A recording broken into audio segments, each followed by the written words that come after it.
तो हमारे साथ इस चैनल पर बने रहिए। तो हम स्टार्ट करते हैं अपना सोशल साइंस का सीरीज। देखते हैं कि मध्य प्रदेश के क्वेश्चन पेपर में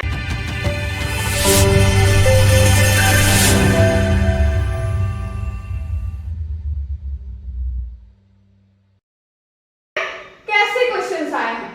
तो फर्स्ट क्वेश्चन है बच्चों सोशल साइंस का, डचों द्वारा भारत में चलाई गई स्वर्ण मुद्रा का नाम क्या था? Gold coin introduced in the India by the Dutch was known as, यानी कि जो डच थे जो भारत में आए थे, जो उन्होंने स्वर्ण मुद्रा यानी कि गोल्ड कॉइन जब चलाई थी तो उसको किस नेम से चलाया था? ओके, तो इसका ऑप्शन है आपका पगोड़ा, चित्तर या पाउंड या डॉलर। इंग्लिश में वही है पगोड़ा, चित्तर, पाउंड या डॉलर। तो इसका क्या आंसर होगा बच्चों ने अच्छा, जो भारत में स्वर्ण मुद्रा थी डचों के द्वारा भी वही नाम दिया गया है, ठीक है, फ्रांसिस्को के द्वारा भी, और जो उस वक्त के राजवंश थे, जितने भी महाराजाएं थे, उन्होंने भी वही नाम जो है स्वर्ण मुद्रा को दिया था। तो नाम क्या था? ये नाम था ऑप्शन ए पगोड़ा। ओके, ये नाम दिया गया था गोल्डन कॉइंस को, ठीक है। डचों द्वारा भारत में चलाई गई स्वर्ण मुद्रा का नाम पगोड़ा था। ओके, नेक्स्ट क्वेश्चन देखते हैं।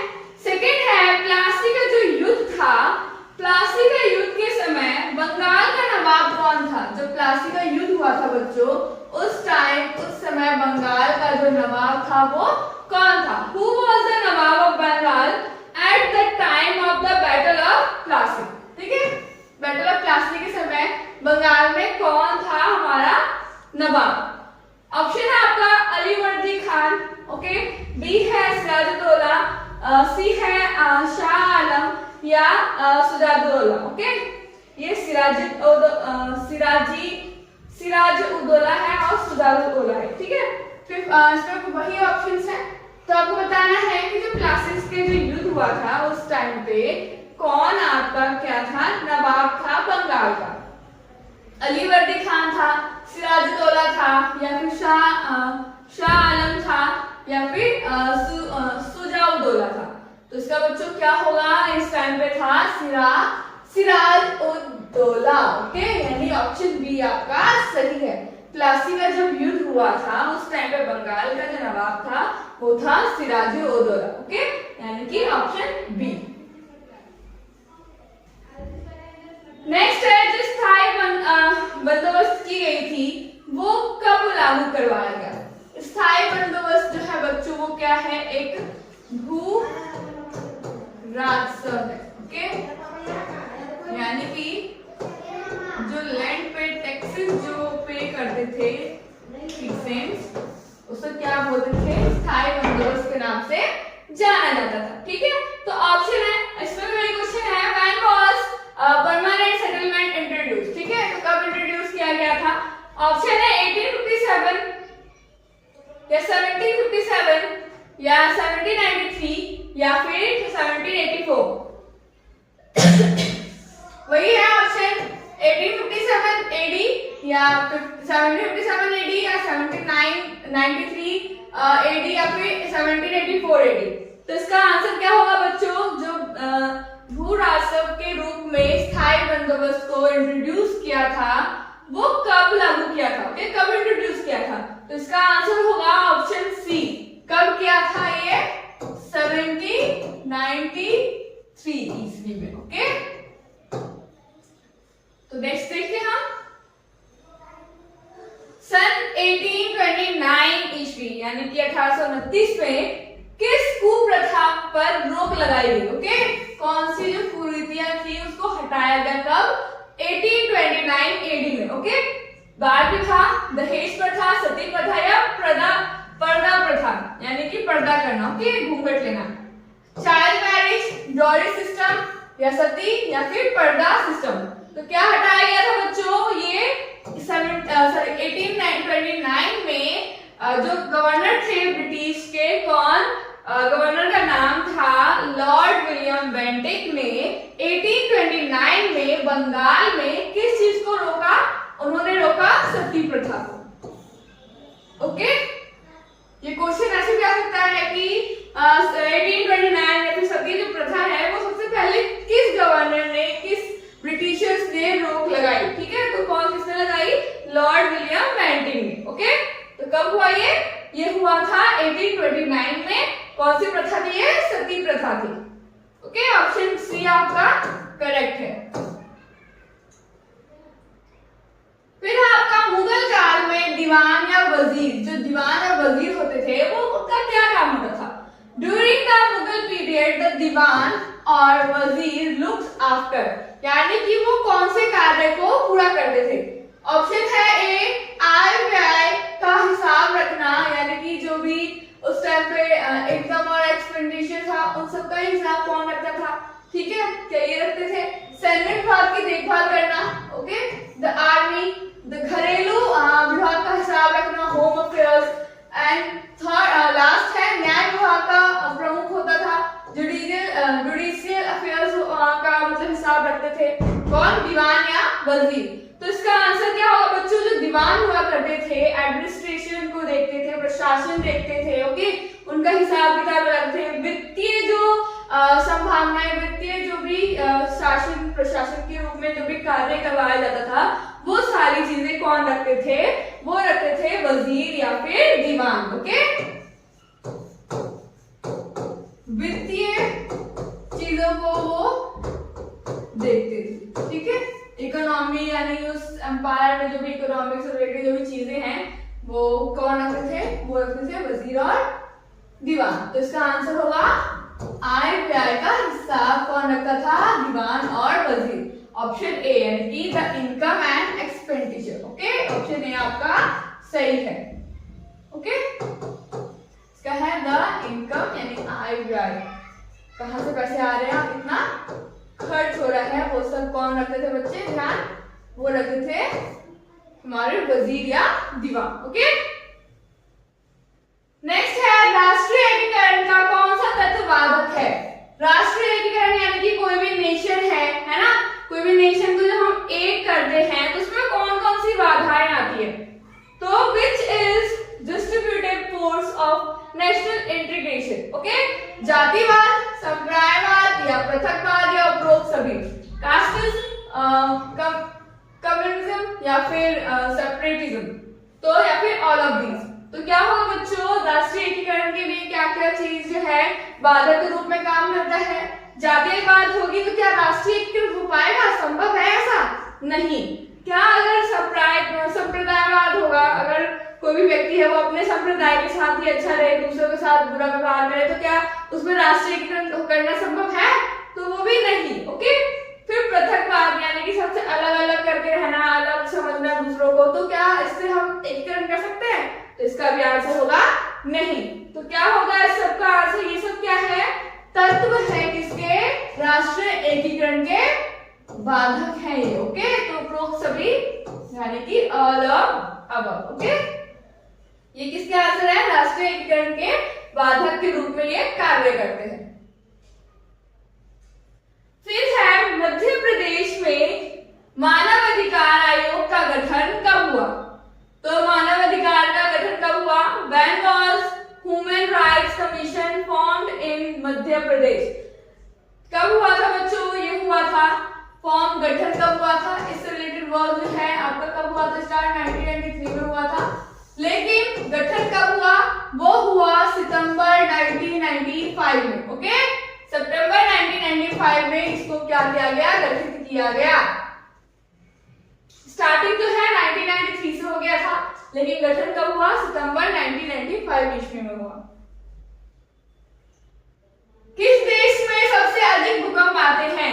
Which country has the maximum earthquakes? यानी कि जहां, ऐसा कौन सा देश है इन चारों ऑप्शन में से जहां पर सबसे ज्यादा भूकंप देखने को मिलता है?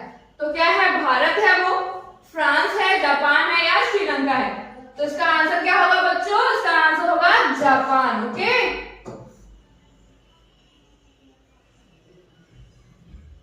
नेक्स्ट होगा विसुवियस। विसुवियस जो ज्वालामुखी है वो किस प्रकार का ज्वालामुखी है? Vesuvius volcano is which type of volcano? Active है या फिर डोर्मेंट है या फिर एक्सीलेंट है या फिर नन ऑफ अबव।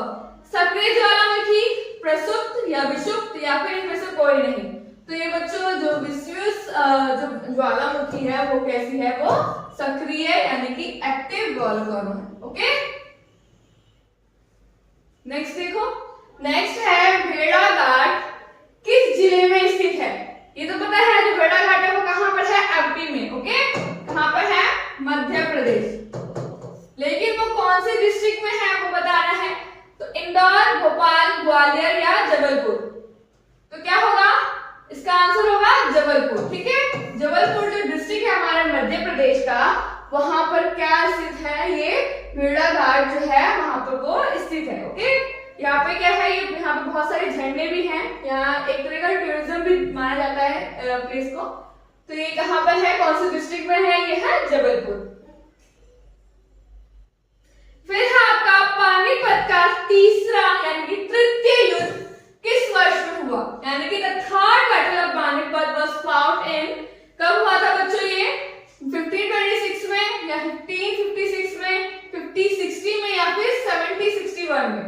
तो थर्ड वॉर किस किसके बीच हुआ था, कुछ याद है, ये किसके बीच हुआ था, मराठा और अहमद शाह अब्दाली के बीच हुआ था, है ना, फाउट बिटवीन।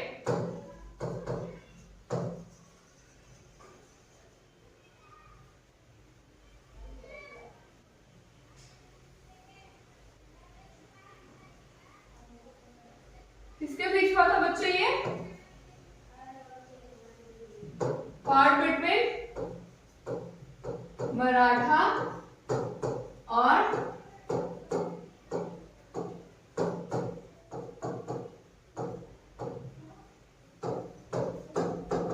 ये क्वेश्चन बच्चों बदल के भी आ सकता है ना, उल्टा सीधा करके। तो ये किसके बीच हुआ था, ये आपको पता होना चाहिए, किसके बीच हुआ था, मराठा एंड अहमद शाह अब्दाली के बीच हुआ था। कब हुआ था, इसका मेन क्वेश्चन है।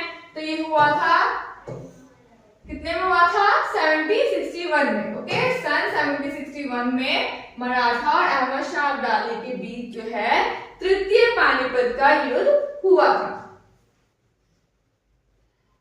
फिर प्रार्थना समाज की स्थापना किसने की थी, Who established प्रार्थना समाज। प्रार्थना समाज की स्थापना किसने की थी बच्चों, ऑप्शन है आपका दयानंद सरस्वती, महादेव गोविंद रनाडे या फिर राजा मनमोहन रॉय या फिर आत्माराम पंडुरंग। ठीक है, तो इसका ऑप्शन क्या है, ये सारे आपके चार ऑप्शन है, बताना है कि कौन जो है प्रार्थना समाज के संस्थापक थे। तो इसका होगा आत्माराम पंडुरंग जो थे, उन्होंने किसकी स्थापना की थी, एक प्रार्थना समाज की स्थापना उन्होंने की थी। नेक्स्ट, जैसे कि पहले वाली जो क्वेश्चन था उससे रिलेटेड भी क्वेश्चन दोबारा से आया है। तो देखो क्वेश्चन क्या है, सती प्रथा पर रोक किस वायसराय ने लगाई थी। इसका आंसर मैंने आपको पहले ही बता दिया है, जब हमने सती प्रथा की बात की थी, जब 1829 में बंगाल में किस ब्रिटिशर वायसराय ने इस चीज को रोका था, किस चीज ने रोका था, किसने रोका था। तो इसका ऑप्शन बच्चों है आपके लॉर्ड डलहौजी, लॉर्ड विलियम एंटिंग या फिर लॉर्ड क्लाइव या फिर लॉर्ड कैनिंग। तो क्या होगा बच्चों इसका आंसर, इसका आंसर होगा ऑप्शन बी, बिल्कुल सही, यानी कि लॉर्ड विलियम एंटिंग ने सती प्रथा पर रोक लगाई थी। ओके, देन है आपका लोकसभा की दो बैठकों के बीच अधिकतम कितना अंतर हो सकता है। ठीक है, the maximum differences between the two sitting of the Lok Sabha is, यानी कि जो लोकसभा है उनके बैठक के बीच 2 बार सेशन होता है, तो उसमें कितना जो है गैप होना चाहिए, लगभग 1 वर्ष का, 3 माह का, 6 माह का या 9 माह का, यानी कि 1 ईयर, 3 मंथ, 6 मंथ या फिर 9 मंथ। तो जो 2 बैठक होते हैं लोकसभा के, उसके बीच में कितना गैप होना चाहिए, कितना हो सकता है, वो हो सकता है 6 मंथ। ओके, तो क्या है इसका आंसर, 6 मंथ, 6 माह का गैप हो सकता है। फिर है निम्न में से कौन सी खरीफ की फसल है, यानी कि फसल होती है ना, खरीफ फसल, रबी फसल। तो बताना है कि इस चारों ऑप्शन में कौन सी जो है ये खरीफ फसल का ऑप्शन है। तो क्वेश्चन है आंसर, आपका ऑप्शन है चावल, चाय, चना या सरसों, राइस, टी, ग्रेन या फिर मस्टर्ड। तो इसका आंसर होगा बच्चों चावल। चावल क्या है आपका खरीफ फसल है। जो आपका सरसों और चना है ये क्या है रबी फसल है ना। आप लोग कमेंट करके बताएंगे मुझे जो चाय है वो कौन सी फसल है। ओके, ये आपका एक होमवर्क। नेक्स्ट क्वेश्चन है बच्चों कि संविधान निर्माण, जब संविधान का निर्माण किया गया था, सभा जब बनाई गई थी तो उनके अध्यक्ष कौन थे। Okay, the president of the constitution assembly was. तो अध्यक्ष बताना है हमें किसका। संविधान सभा जब बनाई गई थी निर्माण के लिए तो उसके अध्यक्ष कौन थे। डॉक्टर हरि सिंह और या डॉक्टर भीमराव अम्बेडकर या डॉक्टर राजेंद्र प्रसाद या पंडित जवाहरलाल नेहरू। तो इसका आंसर क्या होगा बच्चों। संविधान निर्माण सभा के अध्यक्ष कौन थे, प्रेसिडेंट कौन थे हमारे कॉन्स्टिट्यूएंट असेंबली के, वो थे हमारे doctor Rajendra Prasad. Okay, option C आपका सही है। जो डॉक्टर राजेंद्र प्रसाद है हमारे, जो थे हमारे, वो क्या थे संविधान निर्माण सभा के अध्यक्ष के रूप में उस टाइम काम कर रहे थे। तो ऑप्शन सी आपका क्या होगा सही होगा। नेक्स्ट है नौसेना का सर्वोच्च अधिकारी यानी कि जो हेड ऑफ द नेवी होते हैं वो उसे क्या कहते हैं। ओके, उनका डेजिग्नेशन जो होता है वो क्या कहलाता है, जनरल, एडमिरल, कैप्टन या फिर कमांडर। तो क्या होगा, जनरल होंगे, एडमिरल होंगे या फिर कैप्टन या फिर कमांडर। तो कौन होंगे बच्चों, इनका आंसर क्या होगा एडमिरल। ओके, ऑप्शन बी आपका करेक्ट है, एडमिरल इसके आंसर होगा। ओके, नेवी का जो हेड होता है उसे हम क्या कहते हैं, एडमिरल कहते हैं। फिर है तारापुर परमाणु संयंत्र किस राज्य में स्थित है। क्वेश्चन है Tarapur atomic centre is located in which state. कौन से स्टेट में है ये, महाराष्ट्र में है, मध्य प्रदेश में है, कर्नाटक में है या तमिलनाडु में है। तो किसकी बात की है, परमाणु की बात की है ना। ये कहां पे है, ये है महाराष्ट्र में। ऑप्शन ए आपका बिल्कुल सही है। फिर है ऐसी पर्वत श्रृंखला की बात की गई है। ऐसा पर्वत श्रृंखला, ऐसी पर्वत श्रृंखला को क्या कहते हैं बच्चों, जिसमें अनेक पर्वत श्रेणियां हो। क्या हो, बहुत सारी पर्वत श्रेणियां हो एक पर्वत पे। ओके, और क्या हो, एक दूसरे के समांतर हो, पैरेलल हो और दूर दूर तक फैली हो। सब क्या कहते हैं, what are such mountain ranges called which have many mountain ranges and spread parallel in each other। Okay, एक दूसरे का क्या हो, वो समांतर हो और फैली हो। कैनियन, ओके, कैनियन हो या पठार यानी प्लेट्यू या कार्डिलेरा या फिर कार्डिलेरा या फिर मैदान या फिर प्लेन। इसे हम क्या कहते हैं, इसे ऑप्शन होगा सी, इसे हम बोलते हैं कार्डिलेरा। ओके, इंग्लिश में भी इसे बोलते हैं और हिंदी में भी इसको यही बोलते हैं। क्यूबा की जो राजधानी है वो कौन सी है, which is the capital of Cuba. Okay, Cuba का क्या है, ओटावा, वाशिंगटन डीसी या फिर किंगस्टन या फिर हवाना। तो क्या होगा इसका आंसर, ऑप्शन डी, क्यूबा का जो हमारा राजधानी है वो क्या है, हवाना। ओके, फिर अफ्रीका महाद्वीप में कृषि का विकास किस क्षेत्र में अधिक हुआ है। अफ्रीका जो महाद्वीप है बच्चों, agriculture has developed the most in the area of the Africa continent. जो हमारा अफ्रीका महाद्वीप है वहां पर जो कृषि का जो विकास है वो किस क्षेत्र में अधिक हुआ है। जो क्षेत्र है वो है सहारा मरुस्थल, ओके, नील नदी की घाटी के पास या मध्य अफ्रीका में या फिर दक्षिण अफ्रीका में। ओके, वही है सहारा डेजर्ट या फिर नील वैली या फिर सेंट्रल अफ्रीका में या फिर साउथ अफ्रीका में। कहां पर जो है एग्रीकल्चर का जो चीजें हैं वो ज्यादा विकसित है। तो कहां होगा, ये है नील नदी की घाटी के पास जो भी इलाका है, जो भी जमीनें हैं वहां पर कृषि का विकास बहुत अधिक हुआ है। कहां पे, अफ्रीका महाद्वीप पे। ओके बच्चों, फिर है वायुमंडल के किस भाग में मौसम संबंधी परिवर्तन होते हैं। Okay, in which layer of the atmosphere does weather phenomenon take place. क्षोभ मंडल, समताप मंडल, मध्यम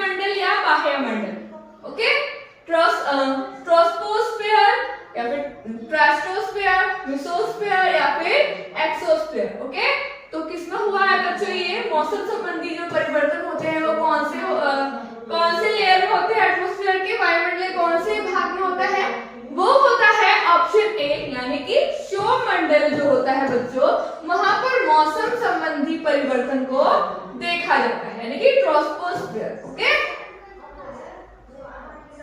फिर है मध्यवर्ती सेलवास का मैदान किस नदी में बना है? The central plain of the Salwas is formed by which river? किस रिवर के पास है ये? पराग्वे, ओके, अमेजन या फिर उरुंगे, ठीक है, ये भी वही है।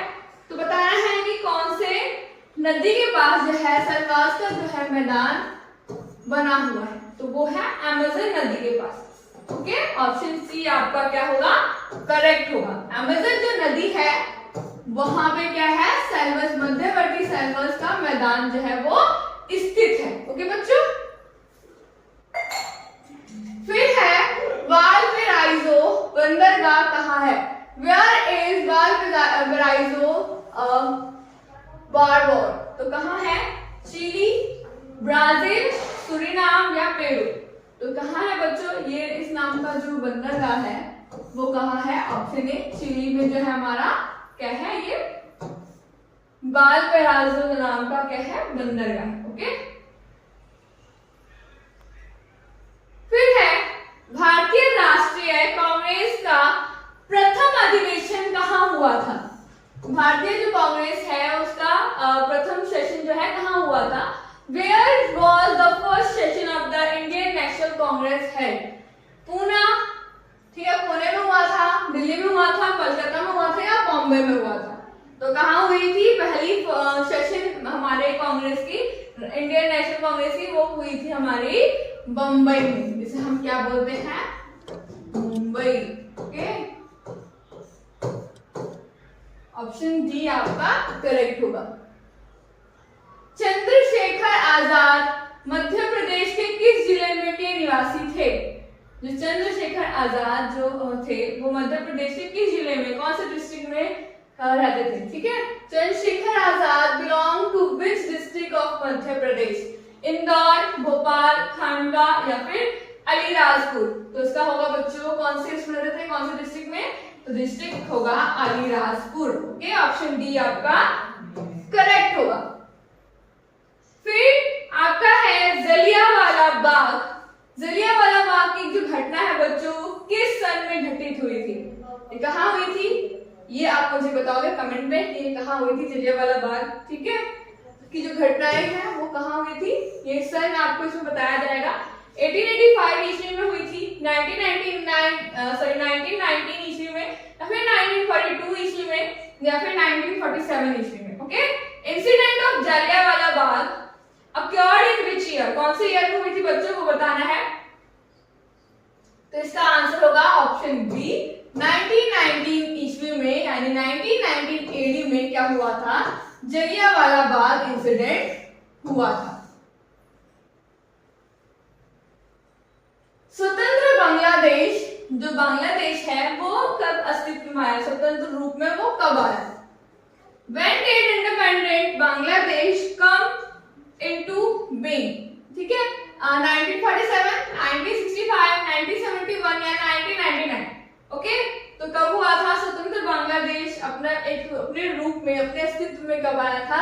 ये आया था 1971 ईस्वी में, यानी कि 1971 एडी में आया था। ओके, कब हुआ था ये स्वतंत्र? 1971 ईस्वी में ये स्वतंत्र हो गया था। नेक्स्ट क्वेश्चन देखते हैं कि क्या है आपका। नेक्स्ट क्वेश्चन है बच्चों, यूएन सुरक्षा जो विभाग है उसके स्थायी सदस्य कौन कौन से देश हैं? इतना तो पता है ना कि जो 5 आपके देश हैं वो यूएन के क्या हैं, यूएन सिक्योरिटी के जो बनाया गया है, यूएन सिक्योरिटी काउंसिल जो बनाया गया है इंटरनेशनल लेवल पे, उसमें कितने देश हैं? 5 देश जो है वो क्या है, परमानेंट है। ओके, ये बताना है कि जो 5 देश है वो कौन कौन से हैं। तो बताना है which countries are the permanent member of UN Security Council? तो ऑप्शन है आपके बच्चों अमेरिका, रूस, चीन, फ्रांस, इंग्लैंड, या ऑप्शन बी रूस, फ्रांस, जापान, इंग्लैंड या चीन, या ऑप्शन सी अमेरिका, जापान, चीन, भारत या रूस। और ऑप्शन बी है आपका इंग्लैंड, भारत, चीन, फ्रांस या अमेरिका। ओके, तो इसका आंसर होगा बच्चों कौन कौन है? फर्स्ट तो कौन है? अमेरिका है। तो अमेरिका देखो इसमें है और उसमें है, तो ऑप्शन बी और ऑप्शन डी तो होगा ही नहीं, है ना। तो अमेरिका है, फिर रूस है, चीन और फ्रांस, इंग्लैंड। तो मींस किसकी बात हो रही है? ऑप्शन ए की। तो कौन कौन है? America, Russia, China and France और इंग्लैंड। ये 5 जो सदस्य हैं बच्चों वो कौन है? परमानेंट मेंबर हैं किसके? यूएन सिक्योरिटी काउंसिल के। ओके, फिर वर्ल्ड ट्रेड सेंटर जो बनाया गया था वो कब ध्वस्त हो गया, यानी कब डिमोलिश्ड हो गया? Okay, when was world trade centre demolished? 2000 ईस्वी, 2001 ईस्वी में, या फिर 2013 में या 2004 में? ओके, 2000 एडी, 2001 एडी, 2013 एडी या 2004 एडी? तो कब हुआ था बच्चों ये? कब ध्वस्त हो गया था? ये ध्वस्त हुआ था 2001 ईस्वी में। ओके, यानी 2001 एडी में क्या हुआ था? ये ध्वस्त। फिर है आपका द्वितीय महाद्वीप किसे कहते हैं? द्वितीय महाद्वीप किसे कहते हैं? सॉरी, द्वीपीय महाद्वीप किसे कहते हैं? यानी आइलैंड की बात हो रही है ना। तो ये क्या है? Which is called an island continent. Okay, तो बताना है हमें अंटार्कटिका, एशिया, ऑस्ट्रेलिया या उत्तर अमेरिका, या फिर उत्तर अमेरिका नहीं, नॉर्थ अमेरिका। ओके, तो इस हम क्या बोल सकते हैं बच्चों? कौन सा मतलब कॉन्टिनेंट है जो चारों तरफ से पानी से घिरा हुआ है? इसे हम आइलैंड बोलते हैं ना, तो हम क्या बोलते हैं? आइलैंड। जो चारों तरफ से जो है पानी से घिरा हुआ हो, जो चारों तरफ से पानी से घिरा हुआ हो, उसे हम बोलते हैं आइलैंड। क्या बोलते हैं उसे हम? आइलैंड। तो बताओ इनमें से जो आपका है ये सारे जो कॉन्टिनेंट है इसमें से कौन सा कॉन्टिनेंट जो है वो चारों तरफ से पानी से घिरा हुआ है? तो इसका ऑप्शन होगा अंटार्कटिका भी घिरा है और ऑस्ट्रेलिया भी घिरा है, लेकिन आंसर तो हमें एक देना है। तो क्या होगा? जो द्वितीय महाद्वीप है, जो आइलैंड कॉन्टिनेंट है वो है ऑस्ट्रेलिया। तो आप पूछोगे ऑस्ट्रेलिया क्यों मैम, अंटार्कटिका क्यों नहीं? क्योंकि वो तो पानी से घिरा है। लेकिन ऐसा इसलिए है बच्चों, द्वीपीय महाद्वीप जो है ऑस्ट्रेलिया को इसलिए बोला गया है क्योंकि ये आइलैंड की तरह क्या है उस साइज में है। लेकिन अंटार्कटिका तो ये भी तो पानी से घिरा है, लेकिन इसको हम क्यों नहीं बोल सकते आइलैंड कॉन्टिनेंट? क्योंकि बच्चों अकॉर्डिंग टू द साइज क्या है वो अदर्स आइलैंड्स के अकॉर्डिंग अगर देखें तो वो क्या है साइज में बड़ा है, इसीलिए हम उसे क्या रखते हैं आइलैंड कॉन्टिनेंट में हम अंटार्कटिका को नहीं रखते। ठीक है, इसका नाम किसको दिया गया है? ऑस्ट्रेलिया को दिया गया है। ओके बच्चों, नेक्स्ट, ऑस्ट्रेलिया महाद्वीप की मुख्य फसल क्या है? What is the main crop of Australia continent? तो इसका क्या है? चावल, मक्का, तंबाकू, गेहूं। राइस, मेज, तंबाकू या फिर वीट। तो क्या होगा? इसका आंसर होगा चावल। ओके, राइस इसका क्या है? मेन क्रॉप है ऑस्ट्रेलिया कॉन्टिनेंट का। ओके बच्चों, फिर अंटार्कटिका महाद्वीप की खोज कब हुई? जो अंटार्कटिका महाद्वीप है उसकी खोज कब हुई? When was the continent of Antarctica discovered? तो इसकी खोज कब हुई थी बच्चों? ऑप्शन है आपका 1820 ईस्वी में, यानी 1820 एडी में, 1920 ईस्वी में या फिर 1920 एडी, 1857 ईस्वी में हुई थी या फिर 1885 ईस्वी में। ओके, 1857 एडी या 1885 एडी। तो इसका आंसर क्या होगा बच्चों? इसकी खोज कब हुई थी? 1820 ईस्वी यानी 1820 एडी में जो है हमारे अंटार्कटिका की खोज हुई थी। तो यानी कि ऑप्शन ए आपका करेक्ट है। ओके, नेक्स्ट है 1905 ईस्वी में बंगाल विभाजन किसके द्वारा किया गया था? तो बंगाल का विभाजन बच्चों पार्टीशन किसके द्वारा किया गया था? Lord Dalhousie, Lord Canning, Lord Curzon या फिर लॉर्ड बेंटिक। तो इसका जो विभाजन है बंगाल का उसमें किसने किया था? लॉर्ड कर्जन के द्वारा उस टाइम पे किया था। ऑप्शन सी आपका करेक्ट होगा। ओके बच्चों, लास्ट क्वेश्चन है आपका कि पंचशील जो समझौता है, पंचशील का जो समझौता था वो किन देशों के बीच हुआ था? Between which country the Panchsheel pact sign? किन कंट्री के बीच जो है पंचशील का जो पैक्ट है, जो समझौता है, वो किन देशों के बीच साइन हुआ था?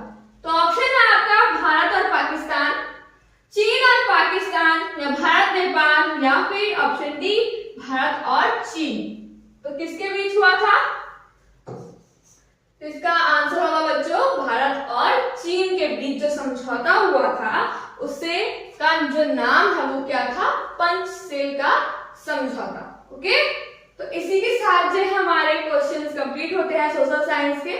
ओके, और इससे रिलेटेड अगर आपको कोई भी डाउट है, इससे रिलेटेड कोई भी कॉन्सेप्ट है आपको जो समझना है तो आप मुझे कमेंट कर सकते हैं, उस पर मैं अलग से सेपरेट वीडियो बना दूंगी। ओके, उसको सॉल्व करके। तो हमारे साथ इसी तरह बने रहिए। इससे रिलेटेड जो आपके क्वेश्चंस हैं, आपके जो एमसीक्यूज हैं, अदर जो आएंगे आपके एग्जाम में, एमएससी एग्जाम में, मैथ, साइंस, रीजनिंग, उससे रिलेटेड भी आपको जो भी वीडियो है वो इसी चैनल पे प्रोवाइड करवा दी जाएंगी। ओके, तो thank you for watching, bye bye.